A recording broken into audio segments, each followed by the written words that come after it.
Ini adalah sepenggal kisah teman-teman tentang himmah life goals. Bahwa di sini dikisahkan himmah atau keinginannya Ibu Maryam, istri Imran. Dan by the way, Imran ini adalah salah satu simbol keluarga paling keren yang Allah rekomendasikan di dalam Al-Quran. Selain keluarga Nabi Muhammad itu ada dua keluarga lagi, keluarga Ibrahim dan keluarga Imran. Jadi kalau kita pengen niru, pengen jadi rumah kita itu seperti apa sih? Seperti rumah Nabi Muhammad, Baitun Nubuwah, atau rumahnya Ibrahim, atau rumahnya Imran. Salah satu dari tiga itu. Kalau bisa tiga-tiganya lebih keren. Dan Allah rekomendasiin itu di dalam Al-Quran. Allah telah innallaha astafa Adam wa Nuhan wa ala Ibrahim wa ala Imran alal alamin. Allah menjadikan mereka lebih daripada semua yang ada di dunia. Dua keluarga ini, keluarga Ibrahim dan keluarga Imran. Bahkan sebagian ulama sampai berdebat, Imran ini nabi atau bukan. Sebagian mengatakan Imran ini orang solih, dan sebagian lagi mengatakan Imran ini termasuk salah satu di antara nabi, walaupun bukan rasul. Karena sebagian ulama mengatakan nabi itu ada 124.000, banyak, dan salah satunya ada Imran. Terlepas dari perdebatan status Imran, yang jelas dia adalah hamba terpilih. Dan Allah menikahkan Imran dengan seorang perempuan yang sangat solehah. Perempuan yang gak sembarangan perempuan. Yang dari bibit yang luar biasa ini nanti muncullah keturunan-keturunan yang luar biasa, hebat, menyejarah. Sampai Al-Quran aja nyebut mereka, nyebut namanya, nyebut kisahnya, nyebut keutamaannya. Itu keren banget. Dan tadi saya bilang by the way-nya apa? Istri Imran itu adalah adik kakak dengan istri Zakaria. Jadi Imran sama Zakaria apaan? Ipar ya. Karena istri Imran itu adik kakak sama istri Zakaria. Jadi Imran, Zakaria ini orang-orang soleh semua. Yang tinggal di Palestina atau tinggal di dekat Masjidil Aqsa. Lama Imran gak punya anak, lama Zakaria juga gak punya anak. Dua-duanya gak punya anak nih. Imran gak punya anak sampai usia tua, Zakaria juga gak punya anak sampai usia tua. Sampai kemudian istri Imran bernazar. Dulu nazar itu masih sesuatu yang wajar. Di zaman Nabi Muhammad sampai kita sekarang, nazar itu boleh tapi agak kurang disukai. Tapi boleh-boleh aja. Nah dulu istri Imran bernazar, ini nazar tuh, saya bernazar. Kalau saya hamil, saya pengen punya anak laki-laki. Kalau dia jadi anak laki-laki, akan saya jadikan dia sebagai marbot Masjid Al-Aqsa. Sebagai khadim atau marbot Masjidil Aqsa. Ini life goalsnya istri Imran. Pengen punya anak yang ngemakmurin rumah Allah. Pengen punya anak yang kerjanya ngapain? Jaga rumah Allah, supaya Allah jaga dia nanti di akhirat. Dia kerjaannya tuh bersih-bersih masjid. Dan itu bukan kerjaan orang yang pengangguran loh ya. Walaupun istilah di kita itu marbot, itu istilah yang mungkin jadi kemudian terkesan di masyarakat sesuatu yang nggak keren, biasa aja. Padahal itu pekerjaan paling mulia loh. Kalau ada orang yang sebagai mungkin dia yang bertanggung jawab di sebuah bangunan, sejarah, perpustakaan, museum, kayak gitu-gitu. Ada yang lebih keren, ngejaga rumah Allah Subhanahu Wa Taala. Ngejaga di sini bukan berarti Allah nggak bisa ngejaga. Allah ngasih kita bagian supaya kita dapat kebaikan, karena kehormatan. Kalau Allah menjagain sendiri terus nggak ada peluang kita untuk dapat kehormatan dari Allah. Justru karena Allah kasih kesempatan, ini bukan karena Allah kurang mampu, enggak. Tapi Allah pengen kita dapat kehormatan dengan menjaga rumah Allah. Memakmurkan rumah Allah. Itu life goalsnya istri Imran. Pengen banget punya anak laki-laki bakalan jadi seperti Zakaria. Jadi istri Imran ngefans banget berat sama Zakaria. Ya Allah, saya pengen punya anak laki-laki kayak gitu tuh, kayak ipar saya, kayak Zakaria. Mudah-mudahan anaknya laki-laki. Nazar sampai fataqabbal minni ya Rabb. Terima ya Allah, terima nazar. Dulu kan gak ada USG ya. Ketawanya pas sudah lahir. Pas sudah lahir kaget istri Imran. Rabbi inni wada'tuha unsa. Ya Allah, gimana nih anaknya perempuan? Sementara walaysa dzakaru kal unsa. Ini perlu kita garis bawahin. Laki-laki tidak sama seperti perempuan. Ini bukan bab emansipasi. Bukan Islam anti kesetaraan gender, bukan. Maksudnya adalah dulu tradisi orang Bani Israel, tradisi orang Yahudi yang ada di Palestina, perempuan itu nggak boleh menjadi marbot di masjid. Perempuan itu nggak boleh belajar di dalam masjid. Perempuan itu nggak boleh bahkan masuk ke masjid kecuali terbatas sekali gitu. Jadi maksud laki-laki tidak sama dengan perempuan, maksudnya tradisi yang berlaku waktu itu tidak sama laki-laki dengan perempuan. Ini bukan doktrin bahwa Islam itu nggak mengakui perempuan, bukan. Kita harus balik lagi ayat itu, kembalikan lagi kepada konteks sejarahnya. Makanya saya sering bilang, jangan menjudge sejarah dengan angle kekinian, pasti jadi salah paham. Kalau kita menilai sejarah tapi pakai persepsi kekinian, kita akan sering salah paham terhadap sejarah. Kok gini sih, kok gitu sih? Kenapa? Karena kita ngelihatnya benturan dengan culture kekinian kan? Makanya kalau pengen ngerti sejarah, pakailah angle sejarah. Jadi yang dilihat bukan cuma adegannya, sampai persepsi sejarah, emosional sejarah, lengkap gitu. Jadi sejarah itu sampai baper. Jangan cuman adegan tapi persepsinya kekinian, gak nyambung. Nah pada masa itu, laki-laki dan perempuan itu dibedain tentang masjid. Laki-laki boleh masuk ke masjid bebas, boleh berkhidmat di masjid, boleh belajar di masjid, boleh jadi ulama di masjid. Perempuan gak boleh, beda dengan di Islam kan. Kalau di Islam justru sebaliknya, sama laki-laki dengan perempuan dalam masjid, cuman beda fikih. Kalau perempuan lagi haid nanti ada batasannya. Tapi kalau perannya di dalam masjid, boleh banget. Buktinya apa? Aisyah itu ngajarin hadis di dalam masjid loh, dan muridnya laki-laki. Muridnya Aisyah itu juga banyak laki-laki, walaupun berdua ngajarnya tuh Abu Hurairah sama Aisyah. Tapi banyak hadis-hadis yang Aisyah tahu, Abu Hurairah nggak tahu, atau hadis-hadis yang Abu Hurairah tahu, Aisyah nggak tahu, sehingga mereka kayak saling mention gitu, saling broadcast. Aisyah broadcastin dong hadis-hadis yang gua nggak tahu, di broadcast sama Aisyah. Nanti Aisyah juga minta dari Abu Hurairah, saling transfer hadis, bukan untuk mentahzir ya. Mereka mentransfer hadis bukan untuk nyalah-nyalahin, salah lo, enggak. Mentransfer hadis itu untuk saling sharing kebaikan, motivasi sifatnya. Ada hadis gitu ya, iya gitu. Jadi dalam Islam, Abu Hurairah, Aisyah ngajar di masjid, nanti ada tokoh-tokoh perempuan yang luar biasa banyaknya, termasuk yang paling legend itu kan Khadijah ya. Yang paling berpengaruh dalam dakwah Nabi kan Khadijah, dan Khadijah itu nggak tinggal diam di rumah nungguin Nabi Muhammad kemana ya, udah jam segini belum pulang, di telepon nggak diangkat aja, kayaknya habis baterai deh, gitu-gitu enggak. Khadijah tuh nggak pasif di rumah loh ya, nggak bantu dakwah Nabi, dia aktif. Cuman tetap ada kayak etikanya, ada moralnya. Di masa itu justru Allah pengen mengubah tradisi orang Bani Israel yang menganggap perempuan itu kelas kedua di antara masyarakat. Makanya Allah nyindir, ini sebetulnya bahasa sindiran. Walaysa dzakaru kal unsa. Menurut orang Bani Israel, perempuan itu nggak sama dengan laki-laki. Tapi di ayat berikutnya apa? Fataqabbalaha rabbuha biqabulin hasan. Tapi Allah sendiri nerima perempuan itu dengan penerimaan yang baik. Jadi Allah tuh pengen mengubah tradisi sebetulnya, biar kita nggak salah paham terhadap ayat ini. Tuh ayatnya tuh nggak sama laki-laki perempuan. Yang nggak sama itu bukan dalam persepsi ayat, bukan dalam persepsi Allah, dalam persepsi masyarakat. Dan Allah mengubahnya dengan kalimat fataqabbalaha rabbuha biqabulin hasanin. Justru Allah nerima perempuan itu dengan penerimaan yang sangat istimewa. Dia sediakan khusus mihrab buat dia, diberikan keutamaan buat dia, sampai turun makanan aja dari langit. Coba kurang apa perlakuan Allah? Treatment Allah ke Maryam tuh lebih istimewa daripada cowok-cowok yang udah lama di situ. Banyak tuh cowok-cowok, ada yang jomblo, ada yang udah nikah, itikaf di masjid, terutama yang jomblo ya, masih punya banyak waktu lah buat itikaf kan. Kalau udah nikah, kalau keseringan itikaf zalim juga sama istri ya kan ya. Kalau udah nikah mah dijadwalin seminggu sekali. Tapi kalau masih sendiri, itikaf aja setiap hari nggak masalah. Apalagi kos-kosan nggak sempat bayar, udah di masjid aja.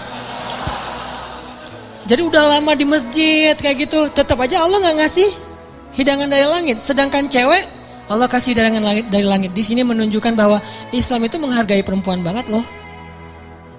Bisa dibilang jarang banget ada orang yang dapat hidangan celeng datang dari langit. Itu udah buah yang segar, yang udah kualitasnya luar biasa. Di depan Maryam, Zakaria aja sampai terheran-heran. Padahal Zakaria itu jelas-jelas sepakat ulama dia itu nabi.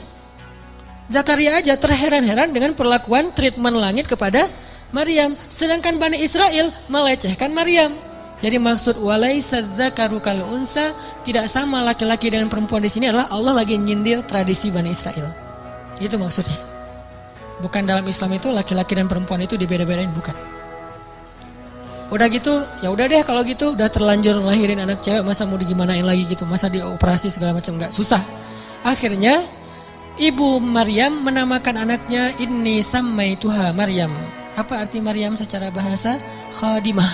Maryam itu secara bahasa artinya marbot, cewek. Jadi arti Maryam itu khadimah, yang berkhidmat. Itu bahasa dulunya adalah Maryam, kemudian jadi bahasa Arab. Inni sammaituha Maryam. Saya pengen ngasih dia nama marbot, perempuan, bahasa singkatannya Maryam. Mudah-mudahan engkau menerima dia ya Allah. Akhirnya dikaderlah Maryam dari kecil. Bayangin teman-teman, Maryam usia 3 tahun udah nanya-nanya ke ibunya, "Mah, kapan aku ke Al-Aqsa? Kapan aku beribadah di sana? Kapan aku disantrinin? Kapan aku dimasukin ke pesantren?" Itu 3 tahun udah minta-minta kayak gitu. Malah ibunya yang nggak tega, "Mah, aku kangen dengan Al-Aqsa." Karena belum waktunya, karena ada waktunya nanti dia boleh ke Al-Aqsa. Maryam setiap hari naik ke atas bukit, menghadap ke arah Al-Aqsa dan berbicara dengan Allah. Ya Allah, aku kangen dengan Al-Aqsa. Ya Allah, aku pengen ke sana. Ya Allah, ini daya tariknya Al-Aqsa. Jadi salah satu ciri orang beriman mencintai Al-Aqsa. Itu salah satu di antara bagian dari keimanan, mencintai Al-Aqsa. Bukan karena konfliknya, bukan karena sentimen terhadap Israelnya, bukan. Karena emang kayak gitu turun-temurun dari zaman dulu. Ini tradisi spiritual namanya. Dari zaman Nabi Sulaiman udah kayak gitu, zaman sebelumnya juga kayak gitu, zaman Musa juga kayak gitu. Tradisi spiritual yang diturun-temurunkan. Dan Maryam kecil, anak usia 3 tahun, udah cinta banget dengan Al-Aqsa, pengen ke sana. Mah kapan? Kenapa bisa punya anak kayak gini? Life goals ibunya, himmah ibunya. Jadi kalau salah satu rahasia dari life goals itu, kalau benar-benar kuat jadi himmah, nanti kita belajar apa bedanya himmah dengan sekedar basa-basi. Kalau benar-benar jadi himmah teman-teman, itu akan jadi kenyataan loh. Gimana kita jadiin life goal kita jadi kenyataan, life goal kita jadi keajaiban. Walaupun rintangan ada aja, kayak istri Imron, kok lahirnya anak perempuan. Justru Allah pengen ngasih banyak hikmah, banyak luar biasa pelajarannya lewat skenario kayak gitu. Nah, ini pembahasan yang luar biasa penting buat kita. Dan ini termasuk bagian dari yang paling sering kita alamin dalam kehidupan sehari-hari. Kita pengen ini, kita pengen itu. Gimana kepengennya kita itu direstui sama Allah, terus jadi kenyataan. Salah satu keinginan besar Ibunda Maryam adalah punya anak yang kelak jadi seperti Zakaria, berkhidmat untuk Masjidil Aqsa. Lalu beliau bernazar, kemudian hamil. Yang tadinya gak hamil-hamil, tapi gara-gara punya nazar gini, Allah beri dia rezeki hamil. Cuman sedikit berbeda dengan harapan beliau, bahwa yang diharapkan lahir anak laki-laki. Soalnya bukan gak mau anak perempuan, bukan. Karena tradisinya gak boleh anak perempuan berkhidmat di Masjid Aqsa. Jadi masih pakai mindset tradisi Bani Israel. Tapi Allah pengen mematahkan mindset itu, pengen mengganti tradisi itu dengan cara sengaja Allah setting lahirnya anak perempuan. Dan anak perempuannya juga bukan anak perempuan biasa. Menurut saya itu perempuan nomor 1 di dunia yang paling istimewa. Ada 4, Asia, Maryam, Khadijah, Fatimah. Nah, 4-4-nya nih sempurna. Tapi kalau buat saya tuh cerita-cerita Maryam tuh luar biasa. Walaupun kita tidak mengecilkan sama sekali Khadijah dan Fatimah, dan itu luar biasa juga. Cuman kalau Maryam sampai nama surat Al-Quran jadi nama dia gitu kan ya.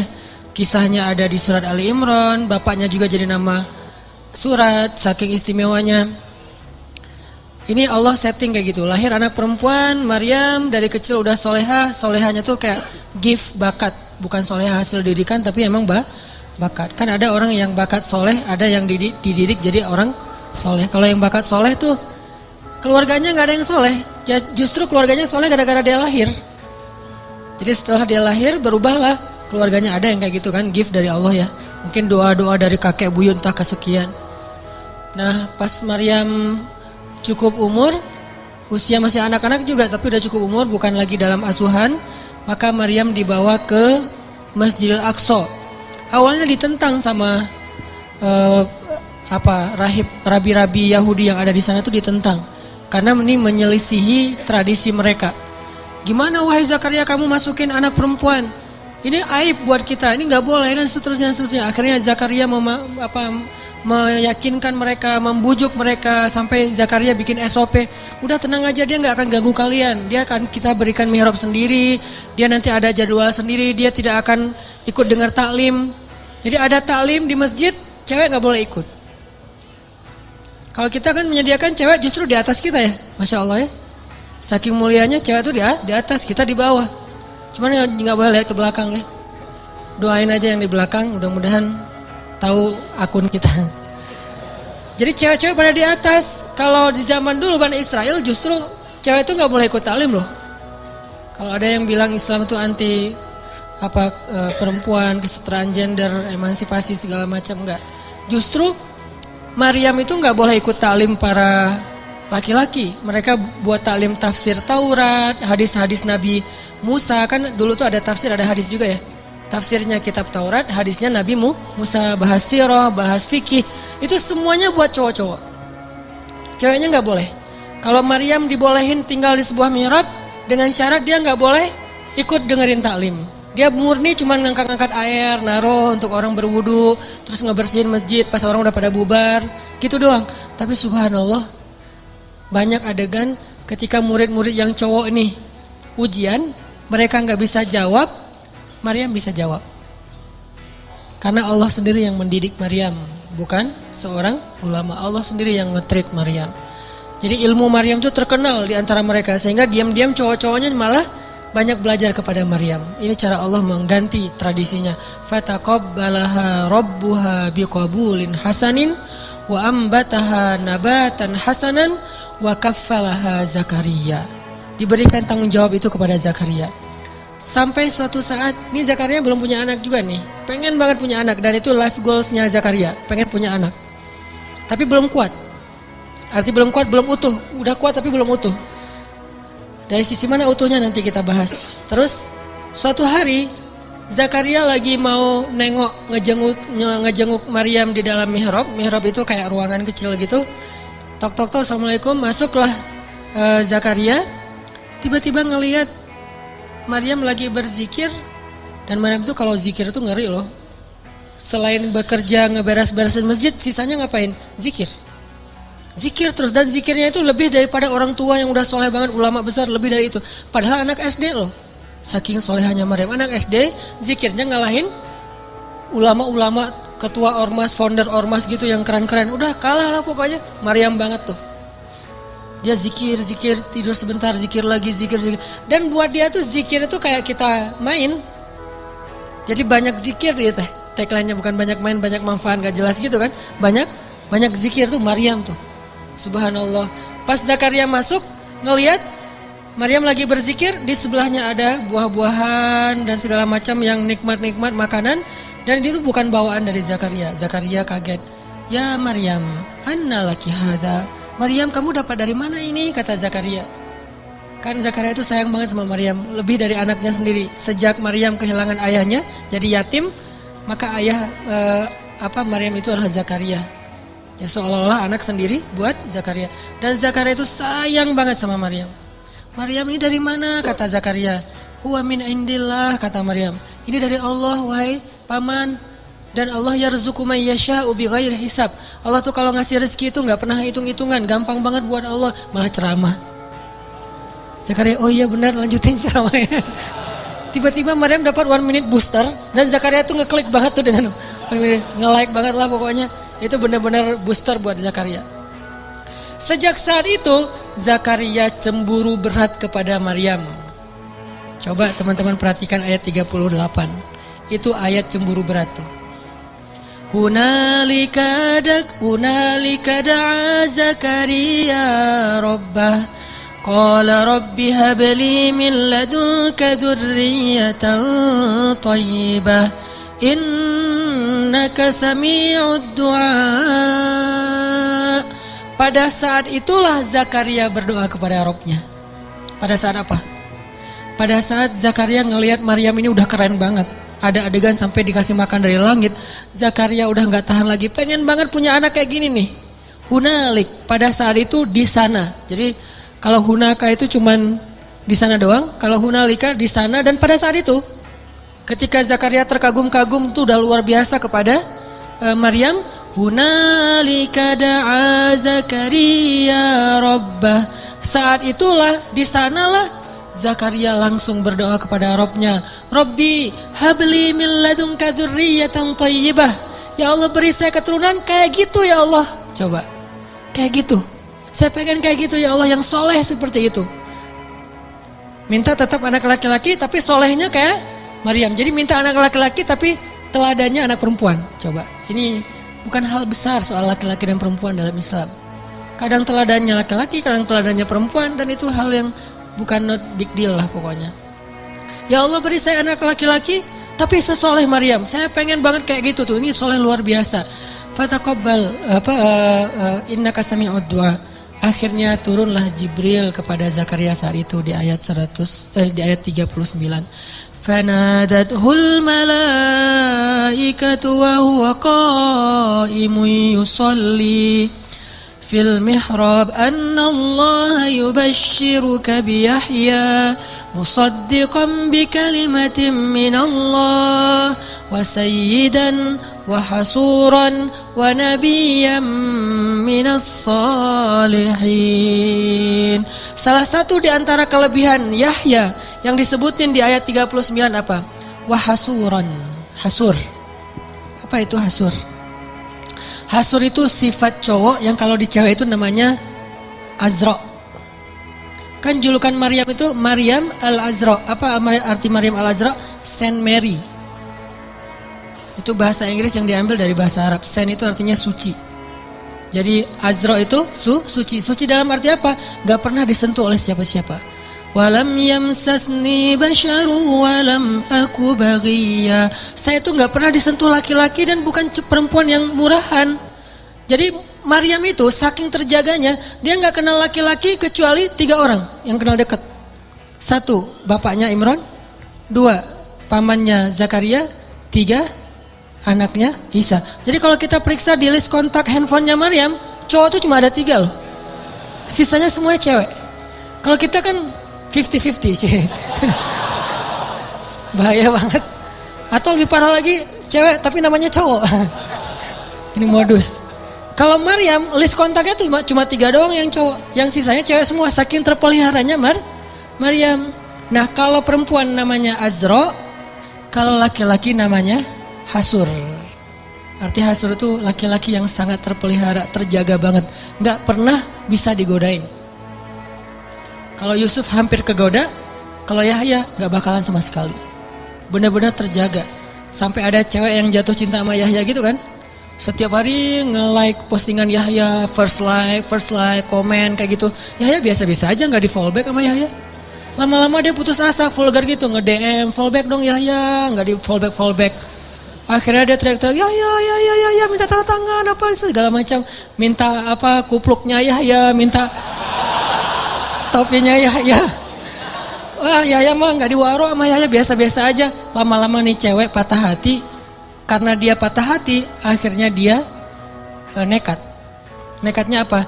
Dia minta hadiah ulang tahun ke bapaknya, kepala Yahya. Ini bahayanya cewek di zaman dulu ya. Untung kita gak hidup zaman itu. Kepedean. Siapa juga yang mau gitu. Itu ulang tahunnya si cewek, hadiahnya kepala Yahya dan diaminkan, dikabulin sama bapaknya penguasa gitu. Yahya lagi sujud, digorok kepala Nabi Yahya sama Bani Israel, diambil dan dihadiahkan ke raja. Nabi Yahya itu termasuk syuhada, salah satu nabi yang syahid. Sama kayak bapaknya juga syahid. Intinya mah Allah kasih persis kepada Zakaria anak kayak Maryam, cuman beda dia laki-laki, yang itu perempuan. Tapi sama, yang satu Azra, yang satu lagi Hasur. Wah, hasuran itu asal usul dari istilah hasur kalau kita baca tafsir. Ini artinya teman-teman apa?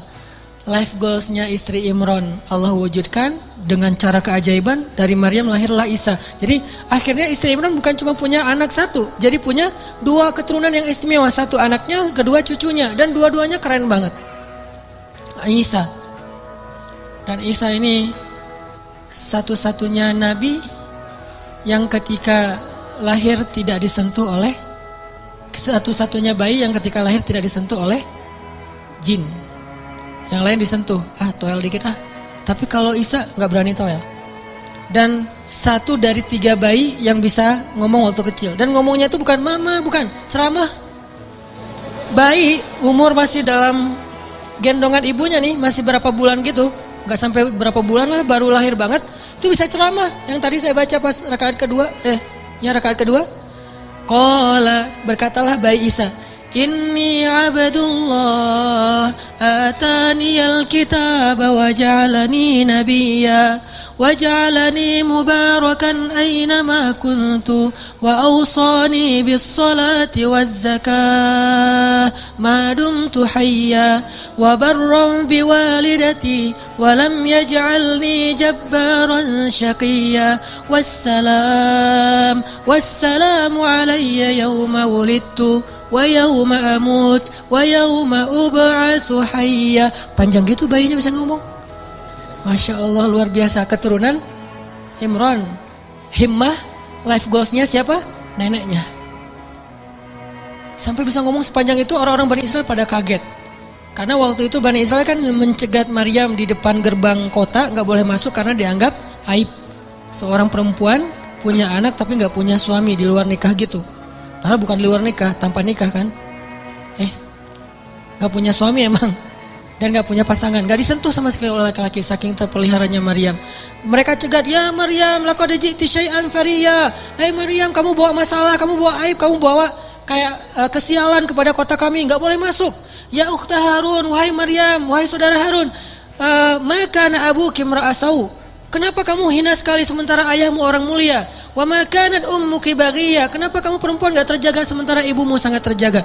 Dicela Maryam habis-habisan. Kata Allah pada Maryam, kalau kamu dicela, diam aja.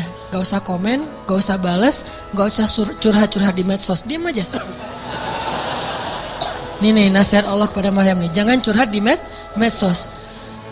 Fa imma tarayinna minal bashari ahadan faquli inni nadartu lirrahmani sawma falan ukallimal yawma insiya. Maryam, nanti kalau kamu di haters, jadi kan banyak haters, Bani Israel kan suka haters orang soleh gitu kan. Mereka nge-follow tuh bukan pengen dapat inspirasi, cuma haters doang. Ngintip dia lagi posting apa, diserang, posting apa diserang gitu. Akhirnya kata Allah, kalau kamu diserang, komennya gak enakan, terus kamu dihaterin sama mereka, udah diem. Gak usah dibalas, gak usah diapa-apain, gak usah di-blok, gak usah dihapus tuh komen. Pengalaman. Terus diapain? Diam aja. Terus kalau diam gimana? Tenang, biar aku yang belain kamu. Jadi ketika seorang meminta bela dari makhluk, Allah gak akan ngebelain dia. Ketika kita diam dan meminta bela kepada Allah, Allah akan belain kita. Kan terjadi di zaman Nabi itu ada 2 orang bertengkar nih. Yang satu ngomel, teriak-teriak marah-marah. Yang satu lagi diam aja, dia sabar. Nabi dari jauh memperhatikan sambil tersenyum. Terus lama Nabi perhatiin, Nabi tadi lagi lewat nih, gak sengaja ngelihat ada 2 orang bertengkar, yang satu diam, yang satu ngomel. Nabi memperhatikan yang diam sambil senyum lama dia ngomel, akhirnya yang diam tadi gak sabaran, gak kuat lagi, dibales. Dia komen. Begitu dia komen, Nabi langsung jalan dan gak tersenyum lagi, cemberut. Sahabat bertanya, ya Rasulullah, apa yang terjadi? Kenapa Nabi udah berjalan sekarang cemberut? Kata Nabi, tadi ketika yang diam ini diam aja nih, dia sabar, malaikat mendoakan dia dan tersenyum untuk dia. Tapi begitu dia kepancing komen, malaikat pergi, maka saya juga gak akan berada di situ, saya ikut pergi. Masya Allah. Jadi kalau kita dikomenin yang gak enakan sama orang di medsos, diamin aja, biar yang nge-follow kita malaikat. Malaikat nge-follow kita banget tuh dan ngedoain kita. Tapi begitu kita kepancing balas komen, yang komennya itu sama-sama tidak baik isinya, keburukan, mencela dan segala macam, maka malaikat unfollow. Makanya Nabi juga pergi. Maryam disuruh diam. Lan ukallimal yaum insiya. Saya nggak akan ngobrol sehari ini. Diam aja, puasa ngomong. Walaupun itu syariat terdahulu, bukan syariat kita. Terus orang-orang menghujat Maryam, habis semuanya dihabisin ke Maryam. Akhirnya Maryam itu berat banget pundaknya, diam. Maka Allah memberi dia ilham, kasih isyarat ke bayimu. Fa asyarat ilaih. Maryam diam juga makin menjadi-jadi. Akhirnya Maryam mengisyaratkan kepada bayinya, suruh ngomong dengan bayi saya, tapi dengan bahasa isyarat. Fa asyarat ilaih. Mereka malah bertanya, qalu kaifa nukallimu man kana fil mahdi sabiyya. Ya Maryam, kamu udah gila. Ternyata kamu bukan cuma hina, bukan cuma rendahan, tapi gila juga ya. Kayaknya stres deh kamu. Masa kita disuruh ngobrol sama bayi? Langsung bayinya ngebelain mamahnya. Kata si bayi teh, ini mama gua disuruh berbakti sama mama gua. Apa kalian? Akhirnya pada takut. Wah, coba bayangin, bayinya bisa ngomong lancar, bahasanya tuh tinggi lah gitu, kayak syair. Qala inni abdullah, saya itu hamba Allah, kata si bayi. Gak tahu nunjuk-nunjuk apa enggak, pokoknya gitu aja. Inni abdullah atani alkitab, saya itu dikasih alkitab loh.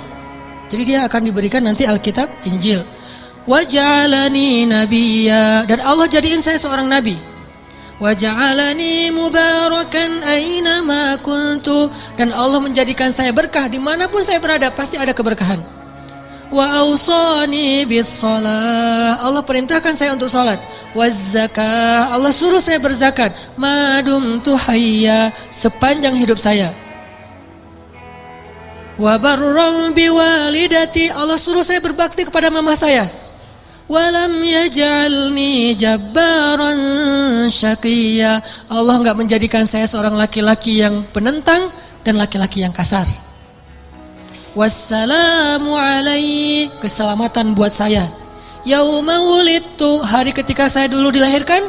Wa yauma amutu, hari ketika saya diwafatkan. Wa yauma ub'atsu hayya, hari ketika nanti saya akan dibangkitkan.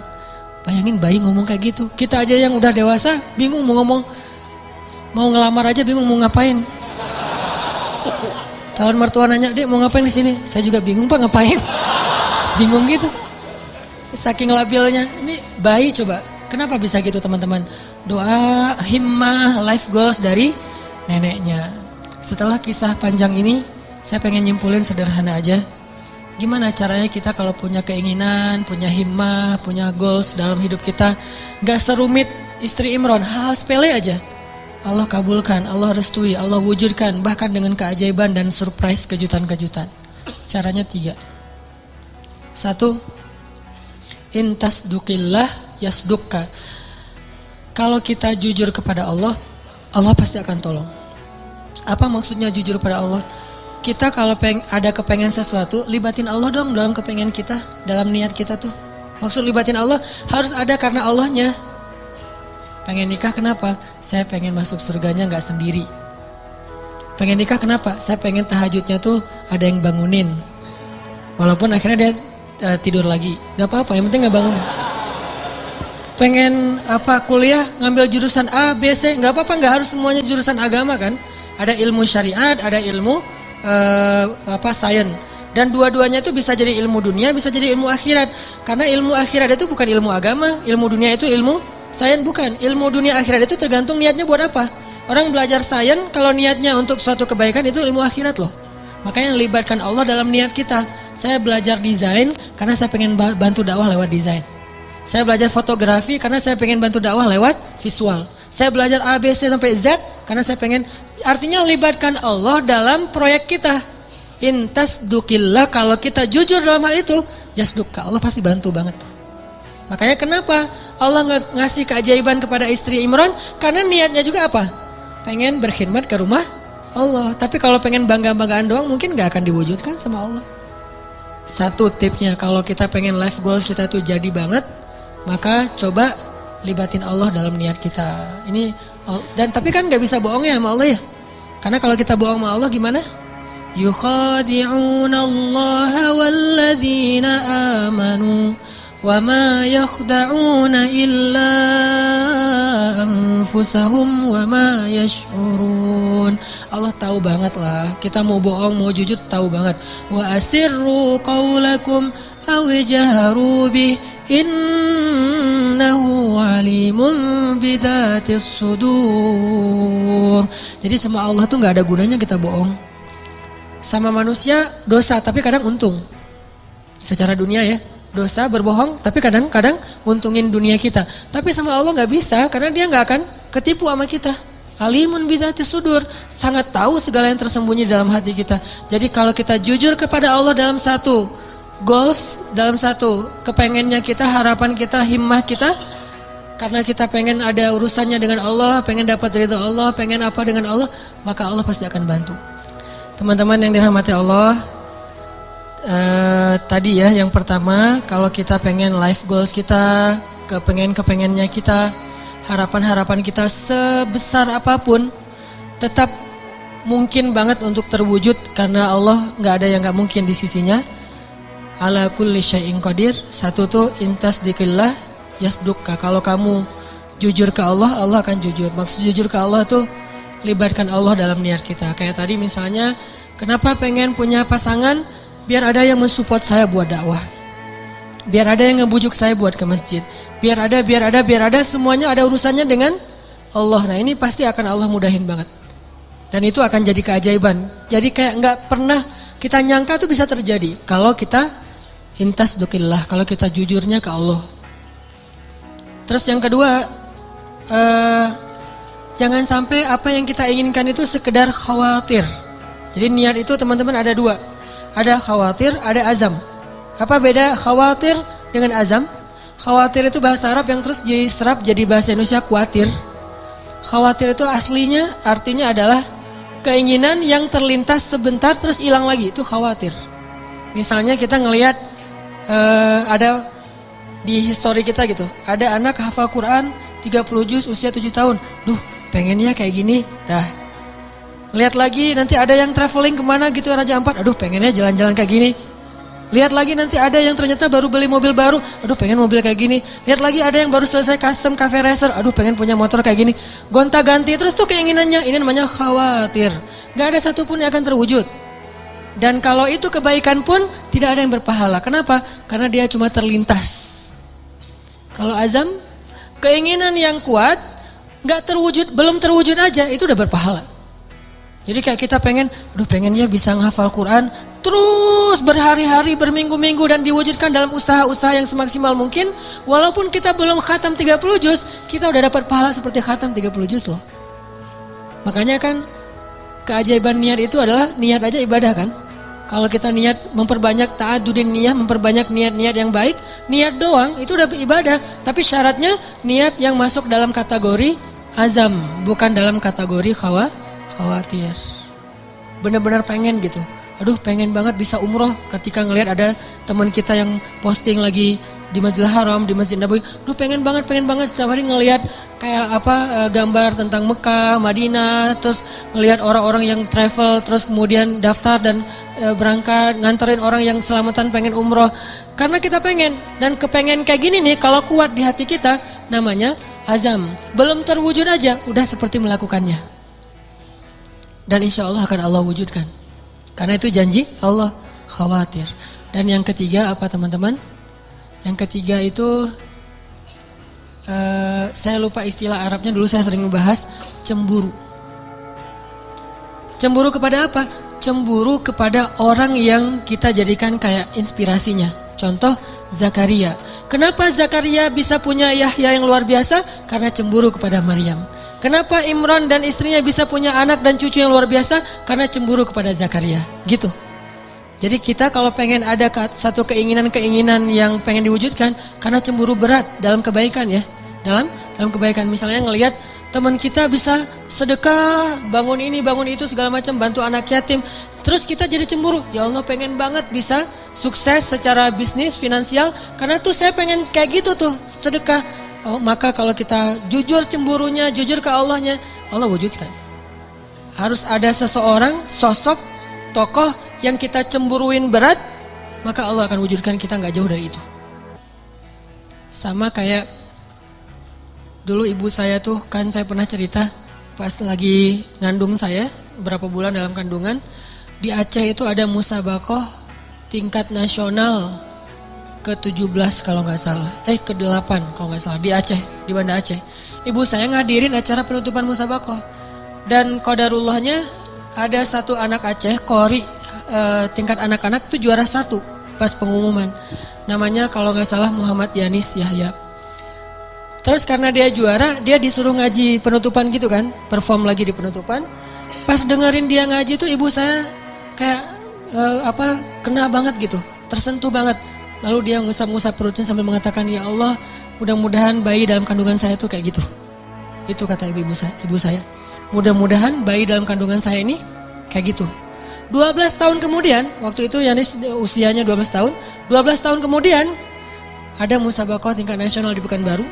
Saya ikut musabaqah mewakili Aceh tingkat anak-anak Kori, dan alhamdulillah Allah takdirkan juara 1. Dan ibu saya mengatakan, inilah doa saya 12 tahun yang lalu. Persis gitu.